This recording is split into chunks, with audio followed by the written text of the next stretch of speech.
Spine के अंदर क्या क्या प्रॉब्लम्स होती है। तो बेंगलोर जैसी सिटी में 50-60 लोग अगर सिटिंग जॉब में है तो उसमें से कितने लोगों को ये स्लिप डिस्क या डिजेनरेटिव प्रॉब्लम होती है। जो डिजेनरेटिव कंडीशंस हमें 40 या 50 में देखना चाहिए, अभी आजकल 20 और 30 की उम्र में भी हम देख रहे हैं। और ऐसा क्यों हो रहा है sir? Lifestyle, we are not taking care of our health. 24 hours हम डेस्क में बैठे रहते हैं। Sitting is the new smoking. तो सर बैक पेन और स्पाइन सर्जरी के सबसे बड़े मिथ क्या है? The biggest myth in spine surgery is that एक बार सर्जरी करेंगे तो मेरा हो गया, ठीक हो आई जाए। एम नहीं, लाइफ बर्बाद हो जाए। ओहो। फियर, जो सर्जरी हम अंदर करते हैं वो तो पेशेंट तो ठीक होगा ही, मगर कोलैटरल डैमेज काफी हो चुका होगा। स्टिच करने के बाद वो हील होते हैं, बट स्टिल डैमेज तो होता ही है। Most common condition for any doctor visit by adults is back pain. It is as common as that. आपने तो देखा होगा बॉडी बिल्डर्स वो कैसे वेट लिफ्ट करते हैं, एक अलग तरीके की टेक्निक होता है। गलत टेक्निक से करेंगे तो डेफिनेटली फेल होगा। Sitting person in a corporate lifestyle और whether it is a farmer working in the, सबको अफेक्ट होता है। It is definitely universal. तो the way we do, way we behave and way we use our body matters.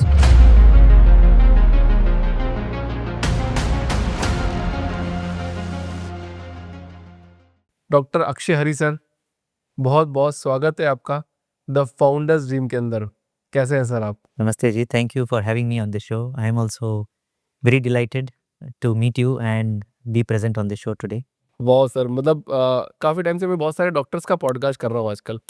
जब मैंने founders dream की शुरुआत करी थी ना सर, मुझे लगा था कि ब्यूटी प्रोडक्ट्स होंगे, कोई एल्यूमिनियम का कुछ बनाता होगा, कोई मैन्युफैक्चरिंग यूनिट में होंगे, जो बड़ा बिजनेस कर रहे होंगे, वो लोग ही फाउंडर है। मैं खुद भी ऐसा सोचता था, ठीक है। फिर धीरे धीरे जब मेरी पॉडकास्ट की जर्नी आगे बढ़ती गई, मुझे बहुत सारे लोग मिलने लगे। एक साइंटिस्ट भी एक फाउंडर है, एक डॉक्टर भी एक फाउंडर है। और आज अपनी जस्ट थोड़ी देर पहले की बात हो रही थी कि डॉक्टर्स की आइडेंटिटी बनना बहुत इंपॉर्टेंट है, क्योंकि आज कई एक जगह जॉब करते हैं, फिर दूसरी जगह जॉब करते हैं, फिर आपको एक लाइफ टाइम एक बिजनेस तो रन करना ही है। तो अपनी आइडेंटिटी मजबूत करने के लिए अगर doctors the founders dream podcast में आ रहे हैं, सो आई एम टू ग्लैड। मतलब मुझे काफ़ी अच्छा लग रहा है कि एक नया पर्सपेक्टिव सामने आया है मेरे, कि डॉक्टर्स की आइडेंटिटी बननी चाहिए। तो बहुत बहुत स्वागत है डॉक्टर अक्षय हरी सर। अब आप डॉक्टर हैं और अभी प्रैक्टिस भी कर रहे हैं एस्टर हॉस्पिटल के अंदर। आप स्पाइन सर्जन हैं, आप बहुत क्यूट दिख रहे हैं सर, हैंडसम दिख रहे हैं एकदम, और ऐसे डॉक्टर दिखते नहीं है। तो आपकी जर्नी कहाँ से शुरू हुई सर? आप डॉक्टर, आपके फादर वगैरह सब डॉक्टर थे, फैमिली में सब डॉक्टर थे, तो आप डॉक्टर में आए हैं, डॉक्टर की पढ़ाई में आए हैं? वैसे ही कहा आपने। आई मीन, पहले में आप जो भी आपने कहा, I just want to appreciate what you are doing. It's absolutely true. जो भी आप काम कर रहे हैं द फाउंडर्स जिम में, आप आपने सच कहा, डॉक्टर्स का भी एक आइडेंटिटी होना चाहिए, correct. Because we are serving the patients, we are doing the service to the public. तो वो तो एक चीज़ होता ही है। But and coming to myself, अगर आप पूछें तो नोबडी इज देयर, मेरे फैमिली में कोई डॉक्टर्स नहीं है। एंड मैं क्यों डॉक्टर बना, तो अगर वो मैं कहना चाहूँ तो it is, there's no particular reason। बचपन से ही I was very much interested in the human body, mind, brain.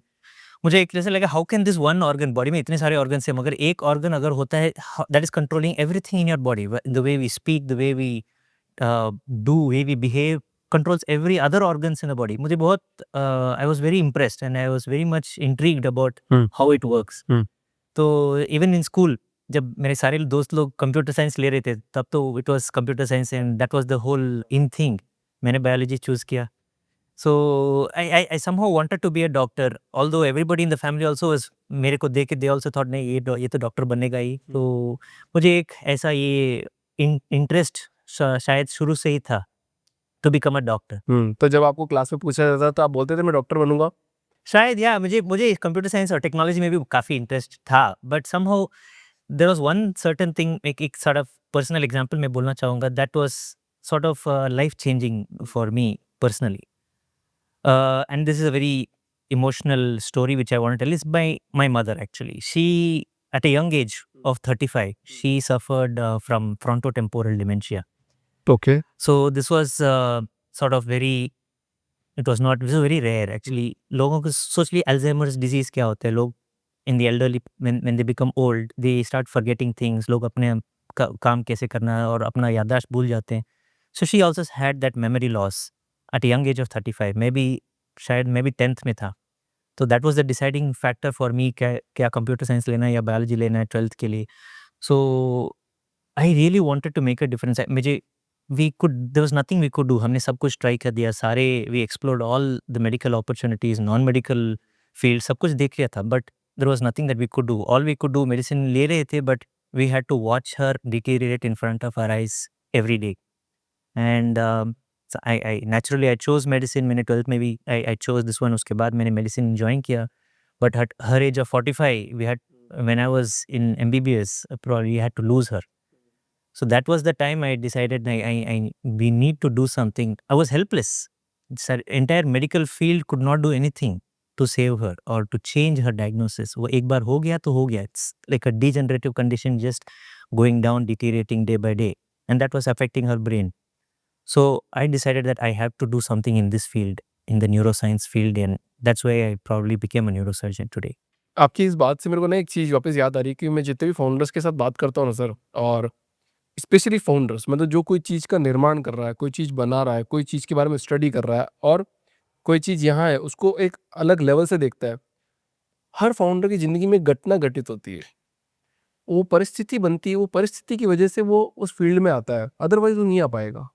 Correct. Absolutely true. Absolutely. मतलब मैंने 500 लोगों के साथ पॉडकास्ट कर लिया और सेम चीज़ मैंने पाई कि वो घटना का घटित होना किसी और की वजह से, चाहे फादर हो, मदर हो, वाइफ हो, बच्चे हो, कुछ भी हो, वैसे सर्कमस्टेंसेस बनते हैं जिसकी वजह से वो उसकी स्टडी करता है और एक वो फाउंडर बनता है, फिर एक लेगेसी बिजनेस अपना बनाता है ताकि लोग उस पर और स्टडी कर सके और आगे बढ़ सके।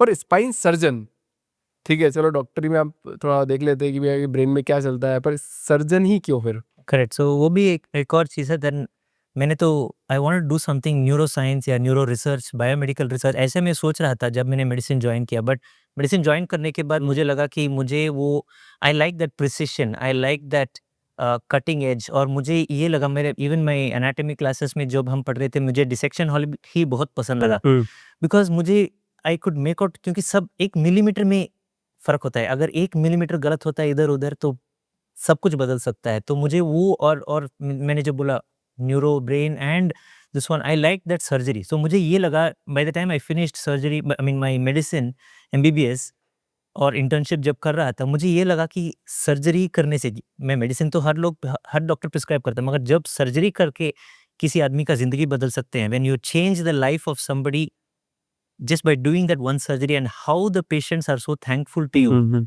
I feel that yeah, I mean you have achieved something and you are really, मुझे एक खुद का एक satisfaction होता है और वो सर्जरी से ही हमें वो मिलता है.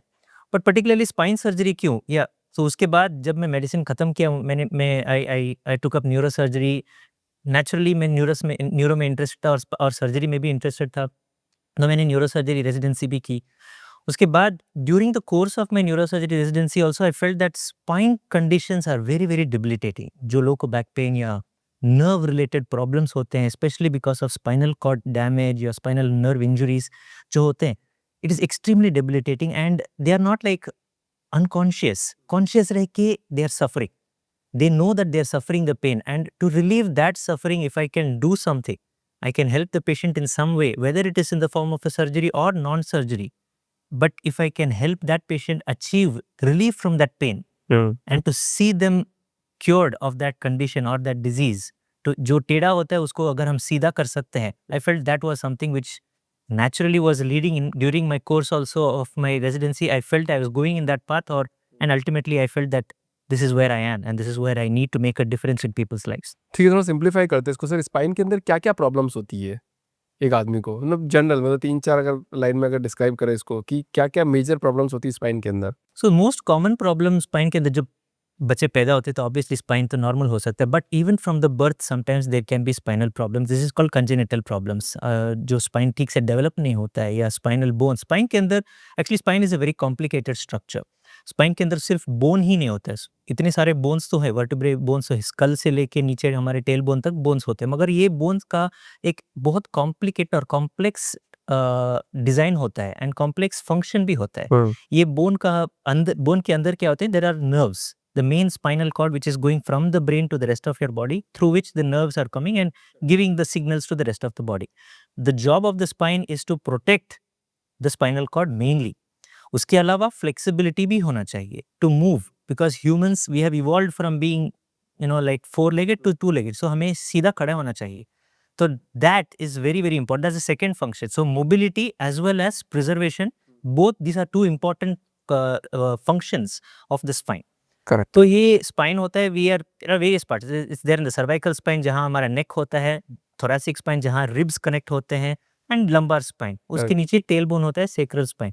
सो this are the basically 4 different parts of the spine. Correct. जैसे मैंने पूछा था मतलब क्या परेशानी होती है लोगों को, तो जैसे सिंपल वे में जैसे नर्व प्रॉब्लम हो गई, स्लिप डिस्क होगी, तो इस तरह से अगर आप बताओगे तो एक ऑडियंस को और तो कनेक्ट हो इसको भी जाएगा। हम 4 कैटेगरी में हम we can probably divide it into 4. One होता है कंजेनिटल, जो पैदा होते ही ठीक से डेवलप नहीं होता है लोगों को. There are so many times some children will not be developed with the proper, so पैदा ही they may have some nerve abnormalities या bone abnormalities. That is number 1. Number 2 is as they are developing, जब even by the time the children are growing and becoming adults, वो adolescence phase में जो है that time they can develop some abnormalities. ये भी it's not very common but it is also common. That's called scoliosis, जो idiopathic scoliosis हम बोलते हैं. That is in the puberty.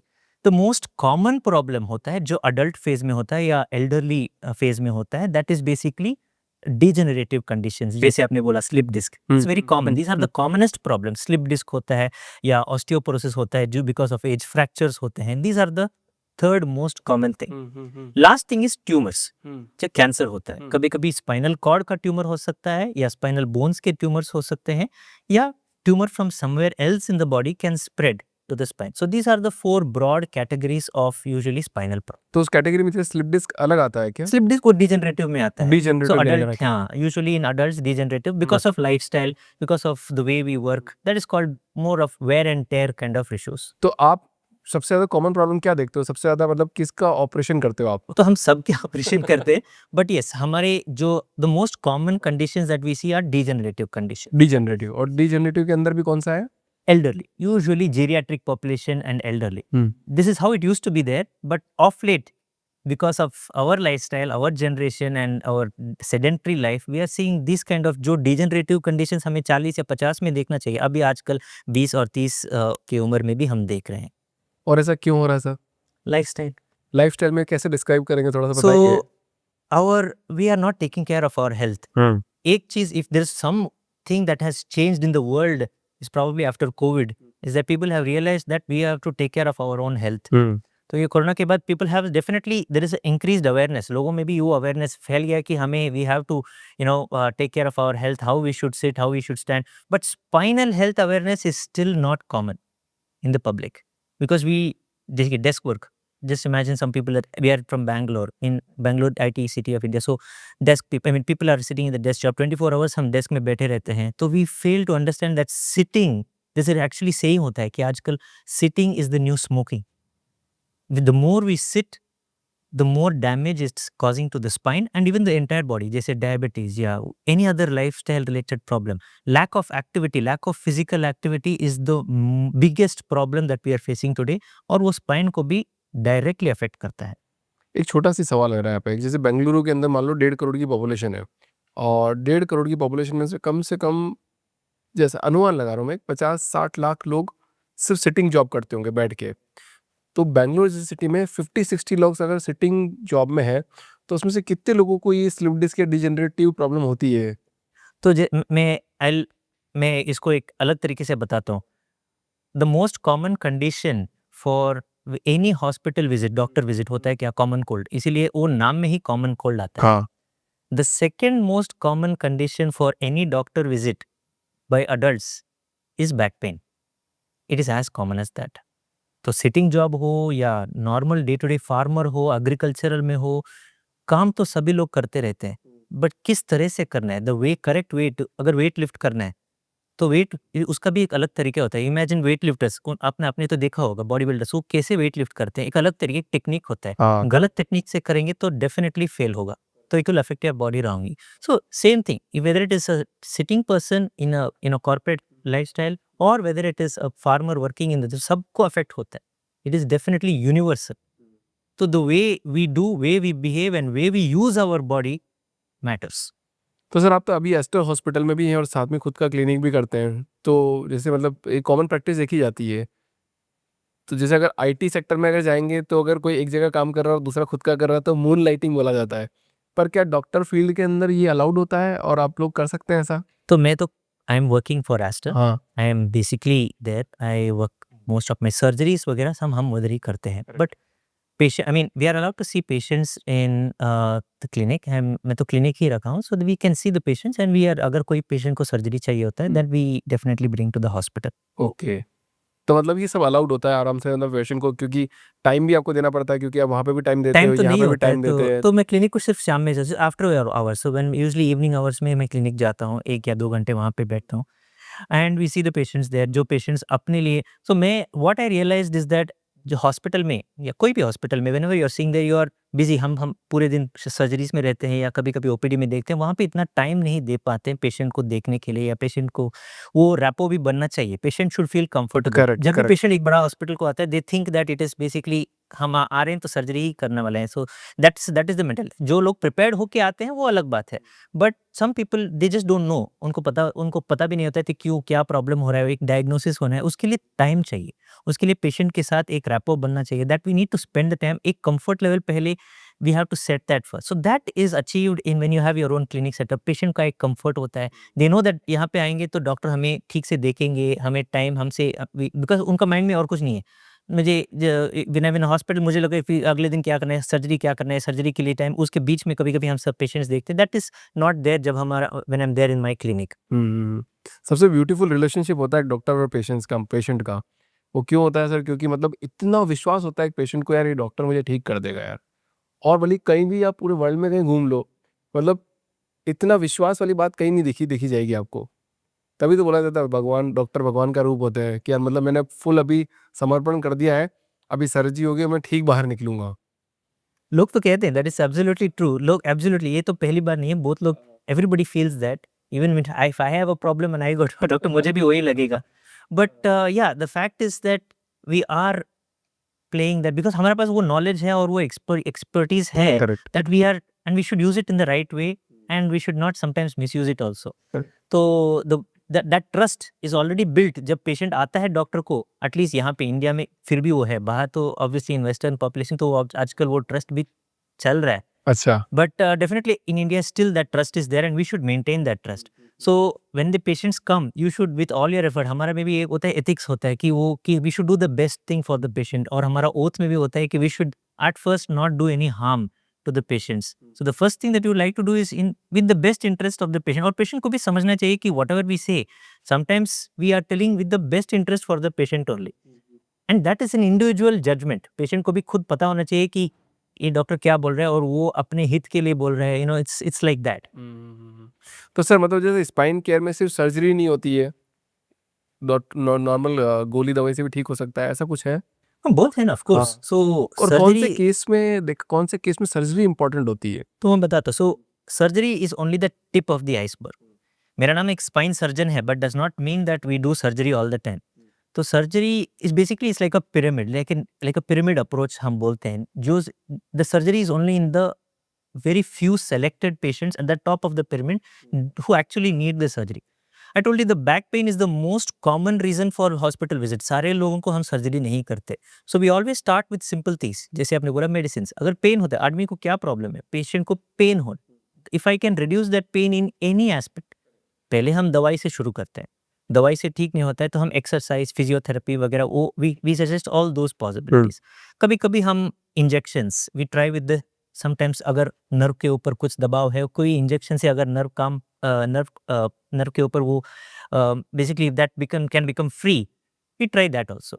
It is only in the last case where ये सब हमने try कर लिया और सब कुछ फेल हो गया, तभी भी अगर हमारा दर्द कम नहीं हो रहा है, और इन सर्टेन केसेस शुरू से ही नर्व के ऊपर इतना दबाव है कि नर्व डैमेज होने वाला कम है और देयर इज अ वीकनेस या पैरालाइज हो रहा है, then we should not wait. तो सब in that case surgery becomes little bit more emergency. So doctor Akshay sir थोड़ा और बताओ ना इसके बारे में कि कब एक पेशेंट को सर्जरी की जरूरत पड़ेगी, मतलब किस पेशेंट्स को है? एमआरआई कर दी, डॉक्टर बोल देते कि तुरंत आज ही ऑपरेशन कर देते हैं, मतलब 3 जो प्रोसेस बताए वो क्या प्रोसेस है? खाने-पीने में भी ध्यान से कुछ होता है? एक्सरसाइज से कुछ फ़र्क पड़ेगा, नहीं पड़ेगा? और कितने टाइम में ये सब इम्प्रूवमेंट आ पाएगा? सो एब्सोल्युटली, वो वेरी वेरी इंपॉर्टेंट सवाल आपने पूछा है। Everything does not require surgery. जब आदमी को पेन होता है, most of the patients they don't even come to the doctor. क्या करते हैं, पेन की गोली लेते हैं, they go to the pharmacy, they just take some medicines and then after that when the pain does not come down, that's when they come to the doctor. So जब doctor के पास आते हैं तब already वो काफ़ी कुछ try कर चुके होंगे। And when we know that patient has tried, हम भी वी स्टिल ट्राई बिकॉज़ हमारे पास पहली बार आ रहे हैं। They may have taken the right treatment, they may not have taken. हमारा काम क्या होता है? उनको सही तरह से गाइड करना। Correct. So in today's world, sometimes we don't want to neglect also. So we definitely we tell the patients अगर patient को दर्द कम नहीं हो रहा है या 1 हफ्ता या 2 हफ्ते, usually 2 to 3 weeks we try with conservative treatment. Conservative treatment मतलब ट्राई करो, रेस्ट करो। कोई भी पेन, समटाइम्स कोई इंजरी की वजह से पेन हो सकता है, कभी कभी कोई स्ट्रेन कर लिया। So these are the common causes for the pain. अगर ये पेन ऑटोमेटिकली कम नहीं हो रहा है या कंजर्वेटिव ट्रीटमेंट से कम नहीं हो रहा है, then we go to the next thing. हमें इन्वेस्टिगेट करना है कि भाई क्या हो रहा है अंदर। Maybe there is as आपने कुछ बोला कुछ देर पहले, कोई स्लिप डिस्क हो सकता है या कुछ नर्व के ऊपर कुछ दबाव हो सकता है, कभी कभी रेयर केसेस में ट्यूमर भी हो सकता है। These are the things we don't know. तो उसके लिए हम नेक्स्ट स्टेज में जाते हैं, इन्वेस्टिगेशंस। उसके लिए हम एमआरआई पूछ सकते हैं, एक्सरेज पूछ सकते हैं। In that we come to know what is the problem actually happening inside, whether there is any nerve compression and if anything is serious or not. कभी कभी हमारे नॉर्मल आता है, हम बोलते हैं कि we are 100% sure that now you don't have a problem, you can go to the definitely आप ये कोई आपको सर्जरी तो नहीं चाहिए, ये मेडिसिन या एक्सरसाइज या फिजियोथेरेपी से ठीक हो सकता है। Correct. But even if there is a mild problem, sometimes we still say देखिए अभी आपका प्रॉब्लम है, नर्व के ऊपर दबाव है, but we can still try. ये अभी इमरजेंसी नहीं है कि अभी इसको इमरजेंसी सर्जरी चाहिए। We try with medicines, we try with physiotherapy, exercise, because most of the time body tries to heal itself. Correct, correct. Body अपने आप कुछ हीलिंग के लिए ट्राई करते हैं। वो that time is we give a timeline, उसके लिए बोलते हैं कि 4 हफ्ते या 6 हफ्ते तक ट्राई कर सकते हैं फिजियोथेरेपी एंड एक्सरसाइजेस। इससे भी अगर कम नहीं होता है या दबाव ज़्यादा होता है या नर्व के ऊपर या कोई पेशेंट को वीकनेस हो रहा है या नमनेस हो रहा है, दिस इज कॉल्ड सैटिक। जैसे अब बहुत लोगों को बैक पेन के साथ पैर में भी दर्द होता है, करंट शॉक जैसे मारने लगता है, या पेशेंट को वीकनेस होता है या नमनेस होता है। These are the kind of indication, इसको हम रेड फ्लैग्स बोलते हैं। ये सारे रेड फ्लैग्स को इग्नोर नहीं करना चाहिए। अगर इसको इग्नोर करना है तो that means there is obviously there is a problem which is happening. उसके लिए मामला सीरियस है, we should definitely address it. And in that cases अगर एमआरआई और एक्सरे उसमें भी हमें पता चल रहा है कि देयर इज अ प्रॉब्लम, जैसे नर्व के ऊपर दबाव है और उसको कुछ हमें करना चाहिए, इस दबाव को हटाना चाहिए, या कुछ ट्यूमर है उसको निकालना चाहिए, या कुछ स्पाइन में कुछ फ्रैक्चर है उसको हमें ठीक करना चाहिए। In that kind of situations we tell the patient, देखिए अभी हमारा कंजर्वेटिव ट्रीटमेंट फेल हो गया है, there is an option of surgery. ये अगर हम सर्जरी करेंगे तो आपका रिकवरी जल्दी हो सकता है। These are the option we give to the patient. हम किसी को फोर्स नहीं कर सकते, obviously patient has to think on their own mind and decide, but we take them on the right path, we guide them। देखिए ये करेंगे तो this is a possibility, these are the outcomes that you can expect and definitely you may benefit with surgery, and in such cases definitely surgery is indicated also। जैसे आपने बोला ना कि पाँव में नमनेस आ गई है या फिर शॉक लग रहा है, तो ऐसे क्या-क्या इंडिकेशन है जो बिल्कुल इग्नोर नहीं करने चाहिए? अगर उसको थोड़ा 3-4 पॉइंट में अगर डिस्क्राइब करें तो? सो जैसे ये बोला, ये नर्व्स गर्दन से लेके the entire spine is there from the neck to the back. So गर्दन से लेके नर्व्स आते हैं हाथ तक and from the back it goes to the legs. तो the most common symptom is sciatica।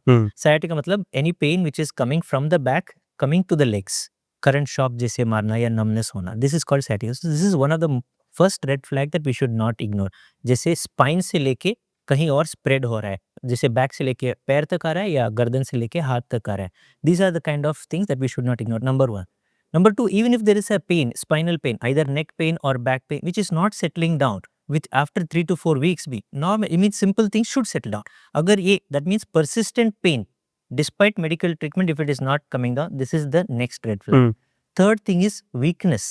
कभी कभी कुछ लोगों को चलते चलते पैर फिसल जाता है या they are not able to walk steadily या बैलेंस ठीक से नहीं होता है, this means that there is some neurological problem happening. Once again we should not ignore this kind of things. Last thing is complete paralysis. That is a worst kind of situation. जैसे आदमी को कोई accident हो गया या and they are not, और they fell down and they are not able to get up, पैर का completely there is no strength or completely they're not able to move the hand or something, these are the kind of things where definitely things are very serious। Another thing is bladder।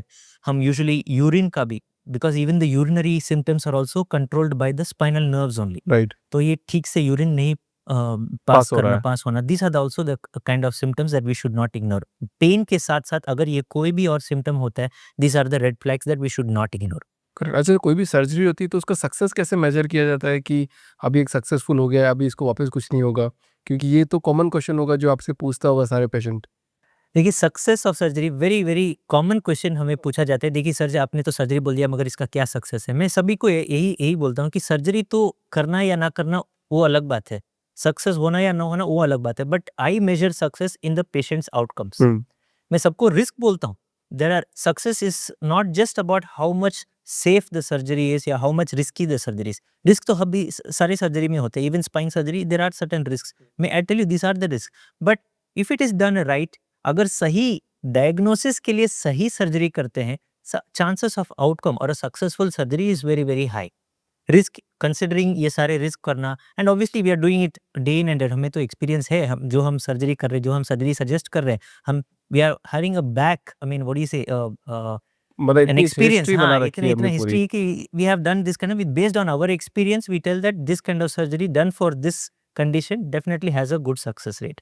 But मेरा ultimate successful वो नहीं है। मेरा success होता है जब patient का सही, patient is definitely cured of the condition and is definitely happy smiling at the end of the surgery. That is the success for me. Correct. तो मतलब रियलिस्टिक टाइमलाइन कैसे मैनेज होती है? मतलब कि बोलेगा मैं तो 10-5 दिन में एकदम, अभी आपने मेरा सर्जरी कर दी है, तो रियलिटी वर्सेस एक्सपेक्टेशन दोनों अलग होती है। तो उसको कैसे एक पेशेंट को आप सेट करते हो? Okay, see there is no shortcut. Correct. मैं सभी को बोलता हूँ there is no shortcut in surgery. Nobody can promise you magic. मैं वही बोल रहा हूँ कि सर्जरी मैजिक नहीं होता है। मैं कोई चमत्कार नहीं कर सकता, मैं कोई जादू नहीं कर रहा हूँ। हाँ, right. I can tell you that ये सर्जरी करने से आप रिकवर हो सकते हैं, मगर उसका भी एक टाइमलाइन होता है। Because we do surgeries differently. I do surgeries, जैसे मैंने आपको बताया, we do exclusively minimally invasive surgery. वो एक अलग टेक्नोलॉजी होता है, that's a technique that has developed over the past few years. मैं बोलता हूँ the success and recovery rates are much faster than conventional or traditional open surgery. But still there is a timeline. We generally say about 1 week to 10 days they can get back to normal activities. Then after that gradually आपको भी कुछ करना है। 50% तो हम कर सकते हैं सर्जरी से, मगर 50% का एफर्ट पेशेंट को भी डालना है to get back to the normal life. Mindset change करना पड़ता है इसमें? माइंडसेट तो चेंज करना ही पड़ता है। मैं शुरू से ही बोलता हूँ that there are certain, what are the expectations of surgery. जैसे अगर मान लो पेशेंट को ऑलरेडी पैरालाइज हो गया और हम सर्जरी तभी भी कर रहे हैं, then I can not tell you that आप दिस नथिंग। अगर एक बार नर्व डैमेज हो गया तो डैमेज हो गया, तो वापस नहीं आ सकता। इसीलिए हम बोलते हैं सर्जरी टाइमिंग और surgery also is very important. Correct. कुछ डैमेज होने से पहले हमें सर्जरी करना चाहिए, ना कि डैमेज। अगर डैमेज होने के बाद अगर फिर भी हम सर्जरी कर रहे हैं, it is only to prevent further worsening, not to undo the damage. Damage undo सिर्फ वही वैसे ही हो सकता है जब बॉडी अपने आप रिकवर हो सकता है। तो भी आपने जैसे बोला कि ट्रेडिशनल मेथड और की होल प्रोसीजर, राइट? तो ये अलग है। की होल प्रोसीजर इवॉल्व हुआ है क्या? करेक्ट। क्या होता है इसके अंदर? तो की होल मतलब मिनिमल इन्वेसिव सर्जरी, या आजकल अपने you might have heard laparoscopic surgeries. हाँ, कोई हाँ, ओपन सर्जरी नहीं करता है। मैं सिर्फ एक एग्जांपल देना चाहता हूँ। आप एवोल्यूशन की बार आपने द एवोल्यूशन जब आप बोलते हैं, humans also we have evolved from our ancestors, they were giant apes. ठीक है ना? तो हम एवोल्यूशन के साथ साथ हम भी छोटे छोटे हो रहे हैं। सिर्फ एक simple example of a phone या लैपटॉप या mobile technology, any technology that you are seeing, miniaturisation is the future. तो वैसे ही आज का टेक्नोलॉजी जब इवॉल्व हो रहा है, सर्जरी में भी टेक्नोलॉजी इवॉल्व हो रहा है, and the evolution is towards smaller and smaller holes, जैसे की होल सर्जरी।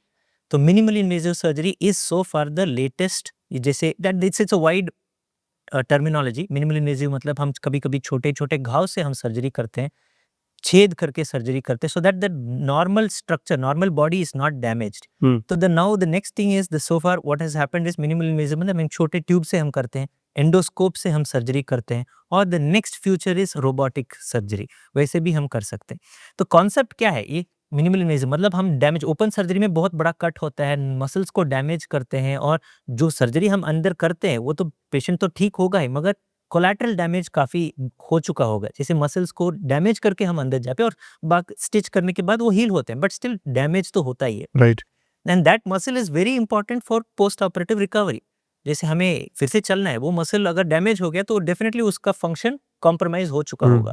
तो मिनिमल इन्वेसिव सर्जरी में वो मसल को हम डैमेज नहीं कर रहे हैं, we are going just separating the muscle, splitting the muscle. Muscle के थ्रू हम जाके जो भी स्पाइन में हम काम करना है, we do that work and come out.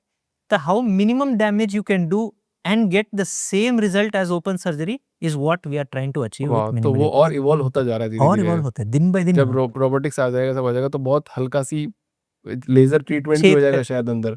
तो वो आजकल ऑलरेडी हो रहा है, रोबोटिक सर्जरी भी आजकल हो रहा है, but it is definitely it is in infancy now, but it is going to come up in a big way.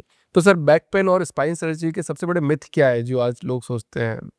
The biggest myth in spine surgery is that एक बार सर्जरी करेंगे तो मेरा हो गया, ठीक हो तो जाएगा। नहीं, मेरा लाइफ इज बर्बाद हो जाएगा. अच्छा, लाइफ बर्बाद हो जाएगा। ओहो। The fear of spine surgery, I हाँ। think that is the biggest myth.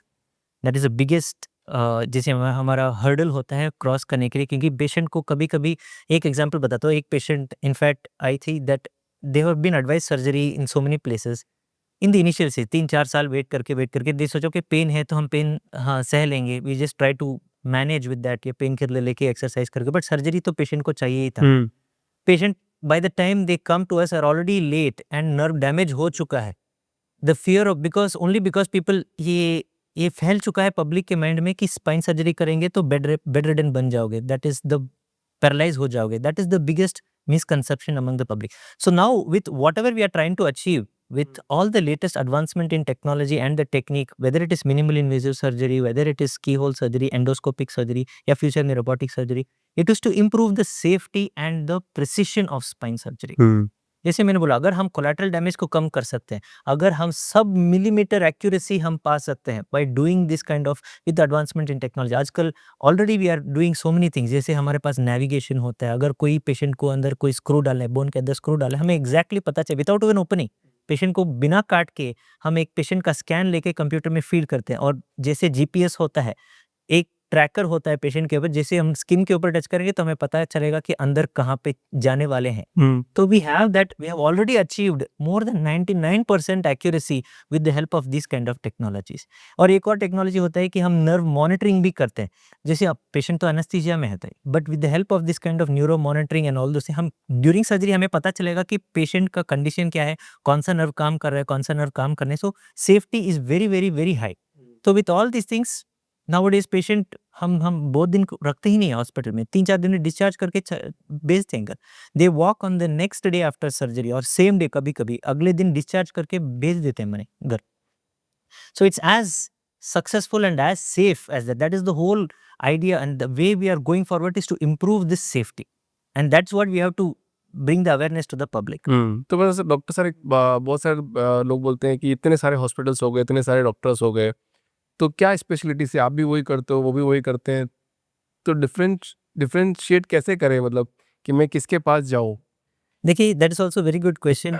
बहुत लोग आजकल गूगल में बहुत सर्च करके लेते हैं, but my personal experience I can tell you, I have got trained in most parts of the world. I done my basic training in Bangalore, and I was very lucky कि बैंगलोर में मेरा training हो गया. और जहाँ पे मैंने ट्रेनिंग किया, already I was expose to all this kind of technologies and the techniques, minimal invasive और एडवांस टेक्नोलॉजी. करेक्ट. आजकल most of the hospitals are having these things, but the training also matters. Correct. मैं उसके बाद जब मैंने fellowship के लिए गया, I had done my fellowship training in various parts. I had gone to US, I had gone to Australia, Europe में भी किया. तो 3 कॉन्टिनेंट में I have spread and I have gained a wide variety of experience. Now I'm lucky enough to be in a place जैसे Aster में we are having both the experience, the training, the technology and the technique. So everything is available in one place. So it is a privilege for me also to work in a place like this where everything is available and we are able to give the best results to the patients. Correct. तो जब भी कोई एक patient spine surgery के लिए आपके पास आ रहा है, किसी के पास भी जा रहा है, तो डॉक्टर से उसको क्या सवाल पूछने चाहिए, मेजर इंपॉर्टेंट सवाल जो वो नहीं पूछता है? पहले सवाल पूछना चाहिए कि क्या मैं सेकंड ओपिनियन लूं या नहीं. ये बहुत बड़ा इस पे बात करेंगे सेकंड ओपिनियन पे, पर पहले इस पे. So they should get a clear idea. सारे सवाल पूछना चाहिए. मैं सबको बोलता हूँ, यू आस्क मी एवरीथिंग. कोई भी सवाल ऐसा नहीं है कि ये सिली क्वेश्चन है, या क्योंकि आपका बॉडी है, आपको तो सवाल है. You have every right to know what is happening. तो मैं सबको एक्सप्लेन करता हूँ. मैं एक मॉडल भी रखता हूँ. I have this one, so I explain with all the things कि आपके प्रॉब्लम क्या है. That is very very important. और most of the patients they tell me, देखिए सर, मैं इतने सारे डॉक्टर्स को आई ट्राइड, बट कोई भी ऐसा एक्सप्लेन नहीं किया. So half the job is done when we are breaking that barrier. जो क्या बोलते हैं, जो नॉलेज बैरियर जो है, जब पेशेंट को पता होता है कि क्या हो रहा है एग्जैक्टली, और हम क्यों सर्जरी बोल रहे हैं, या और व्हाटएवर सर्जरी या नो सर्जरी, या हम when they know what is happening inside their own body, they can understand what is the treatment you are giving for them. Correct. अच्छा, सेकंड ओपिनियन की बात करें तो मतलब ये शुरू से चलन है कि मतलब एक डॉक्टर से बात नहीं करेंगे, मतलब 2-3 डॉक्टर के पास जाएंगे, तीनों क्या बोल रहे हैं, तो इतना विश्वास खोते क्यों जा रहे हैं लोग? देखिए मैं तो बोलता हूँ आजकल के ज़माने में करना चाहिए। ऐसा करना आई चाहिए। आई टेल द पेशेंट अगर सेपरेट ओपिनियन तो ले लीजिए, कोई बात नहीं। देन ओनली यू नो कि मैंने जो ओपिनियन दिया है, क्या वो सही है कि नहीं है, and they can also understand. See तो आजकल के ज़माने में everything is very open and we have to also be very open. There is no hidden fact, we can not hide anything nowadays. सब कुछ ओपन खुला बोलना चाहिए पेशेंट को कि ये ऐसे-ऐसे है एंड ऑल ऑप्शंस। मैं सबको किसी को एक ऑप्शन नहीं देता हूँ, मैं सारे ऑप्शन देता हूँ। Everything is there, all the cards are on the table, you choose. This is your life, you have to correct, choose. Correct, correct. And if you want to take a second opinion, take it. If the patient is convinced with what I am telling, it is my job to tell them the correct things and I have to guide them on that path. मेरा काम वहाँ पे खत्म हो जाता है. I cannot predict the outcome. I cannot, correct. अच्छा जी, इतना ऑलरेडी इतना टेक्नोलॉजी इवॉल्व हो चुका है और इतने बड़े-बड़े हॉस्पिटल्स हैं, डॉक्टर्स बहुत पढ़ाई करके ऑलरेडी सब कुछ काम कर रहे हैं और सब कुछ देख रहे हैं, हिस्ट्री भी बना चुके हैं, सब काम कर चुके हैं, फिर भी लोग सर्जरी से क्यों डरते हैं? ये एक बहुत बड़ा मिसकंसेप्शन है, जैसे मैंने ऑलरेडी बोल दिया।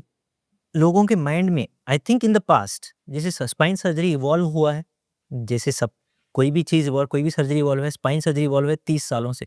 Almost the past 30 years this spine surgery, more than that, more than in the 1900 से स्पाइन सर्जरी शुरू हुआ है, but over the past few years it has evolved. और शुरू में जब स्पाइन सर्जरी होता था, शायद there were lot of damage which was happening, patient लोग सच में पैरालाइज़ हो रहे होंगे। This is because of the lack of knowledge, lack of experience, lack of technology as well, and that is already there in the people's minds. Correct. Maybe even till today there are certain places in maybe even in India where the kind of knowledge and the kind of experience is there, it's not there. There are no exclusive spine surgeons, maybe general surgeon, maybe neurosurgeons या orthopedic surgeon जो जिनका specific spine में training भी नहीं हुआ है, they do, it's not wrong, but जिसको specialist specialized speciality training हुआ है spine में, and if that person is doing the surgery with all these kind of knowledge and experience and the usage of the new technology, definitely we are able to achieve safe spine surgery. Correct. तो doctor Akshay sir, spine के अंदर जो बीमारी जो problems होती है, तो कौन-कौन सी मेजर प्रॉब्लम्स होती है? कॉमनेस्ट प्रॉब्लम अगर हम बोलना चाहें तो स्लिप डिस्क होता है। स्लिप डिस्क तो आप सभी लोग जानते हैं। स्लिप डिस्क के ही अलग-अलग नाम होते हैं, डिस्क हर्निएशन होता है, डिस्क बल्ज हो सकता है, और जब स्लिप डिस्क होता है तब नर्व कंप्रेशन भी हो सकता है, और उसका एक और कंडीशन होता है सायाटिका। सैड दोनों अलग-अलग होते हैं? स्लिप डिस्क अलग है, सायाटिका अलग है। अच्छा, सो और दोनों स्लिप में क्या डिस्क, डिफरेंस है वो भी बताना सो आप। ये डिस्क जो है 2 बोन के बीच में कुशन होता है। तो that is responsible for mobility, जो से जैसे मैंने बोला स्पाइन का फ्लेक्सिबिलिटी जो है, वो एक जॉइंट होता है 2 बोन के बीच में, and that is providing the flexibility. तो कभी-कभी हमारे because of excessive wear and tear वो डिस्क खराब हो जाता है। जैसे हम टायर यूज़ करते रहते हैं, टायर घिस जा सकता है। सो सेम लाइक दैट, किसी भी चीज़ को कितना हम यूज़ करें वो डिजेनरेट होता है या डिफ़ॉर्म होता है। करेक्ट। ये डिस्क भी कभी-कभी डिफ़ॉर्म होता है, and that when it deforms it starts to bulge, मतलब वो अपनी जगह से बाहर आ जाता है। मान लीजिए एक टूथपेस्ट है, टूथपेस्ट का हम बहुत प्रेस करते रहेंगे और कैप एक बार खुल गया तो वो बाहर स्क्वीज़ हो सकता है। वही डिस्क के अंदर एक जेली जैसा चीज़ होता है जो स्लिप होके बाहर आ जाता है, वो होता है स्लिप डिस्क। ठीक है। तो हर स्लिप डिस्क सिम्प्टोमेटिक नहीं होना, आई मीन होने का ज़रूरी नहीं है। So only when it starts compressing the nerve, so slip disc की वजह से बैक पेन तो हो सकता है, मगर जब ये नस के ऊपर प्रेस करने लगता है, then it causes pain which travels along the nerve, उसको हम बोलते हैं सायाटिका। अगर पैर में होता है उसको हम बोलते हैं सायाटिका। सायाटिक नर्व एक नर्व होता है जो एक बहुत लंबा नर्व होता है लेग में, उसके नाम से ही सायाटिका का condition it has come out like that. तो खराब कौन-सा होता है? डिस्क खराब होता है और वो नस को डैमेज कर रहा है, और वो that is so that is both two things, तो दोनों सिमिलर ही है? दोनों सेम कंडीशन है। उस कंडीशन में 2 चीज होते हैं, 2 कंपोनेंट होते हैं, एक डिस्क का कंपोनेंट होता है और एक नस का कंपोनेंट तो होता किसी को अगर डिस्क वाला प्रॉब्लम है, वो वर्स्ट है या फिर जो नर्व को दबा रहा है वो खराब है? है। तो वही दोनों खराब में है। सबसे तो जो जब नस को टच करता है तब खराब होते हैं, that is when surgery is necessary. सारे स्लिप डिस्क को सर्जरी नहीं चाहिए। करेक्ट। सर्जरी तभी चाहिए जब ये नस के ऊपर प्रेस करना लगता है, and that starts causing physical. जब आदमी को डिसेबिलिटी कब होता है, when they are not able to do certain action, and when that is when I am suppose the doctors काम वही होता है, तब I am able to relieve them from their suffering. Now I got my answer, this is good. अच्छा, एक last सवाल doctor sir इस podcast का। अच्छा, क्वैक डॉक्टर्स को कैसे आइडेंटिफाई करें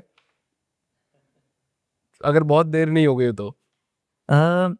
देखिए मैं सिर्फ यही बोलूंगा कि patient has to make a judgement जब हम डॉक्टर्स के पास जाते हैं या कोई किसी भी हीलर के पास जाते हैं for whatever condition, whatever problem you are having, you have to think क्या ये ऐसा सॉल्यूशन दे रहा है जो चमत्कार है या कोई मिरेकल हो या 100% गारंटी, क्योंकि लाइफ में कुछ भी 100% गारंटी नहीं है और हम ह्यूमन बॉडी के साथ खेल रहे हैं।